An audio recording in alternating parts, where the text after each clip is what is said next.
Bible Story。有一日，耶穌帶埋彼得、雅各同約翰呢三個門徒一齊上咗一座高山，佢哋要去嗰度祈禱。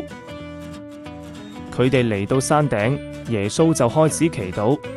門徒佢哋好攰，有啲甚至瞓咗。突然間，耶穌嘅樣子變咗，佢嘅面明亮得好似太陽，三白到發光。門徒佢哋見到，驚奇到不得了。跟住，先知摩西同以利亞出現咗，佢哋同耶穌一齊講嘢，講耶穌未來嘅事。彼得好開心，對耶穌講：主啊，我哋喺度真係好正，不如我哋起三個棚，一個俾你，一個俾摩西，一個俾以利亞啦。突然，一朵好光嘅雲彩蓋住咗佢哋，雲入面有聲音傳出嚟。聲音講：呢個係我嘅愛子，我好中意佢，你哋要聽佢講嘢。門徒佢哋一聽，驚到俯伏喺地上。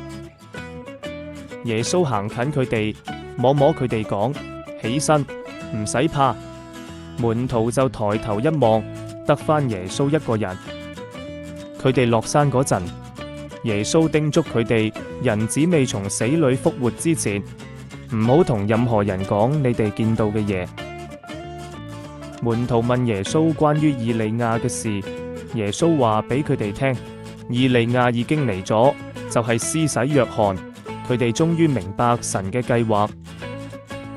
Thanks for watching.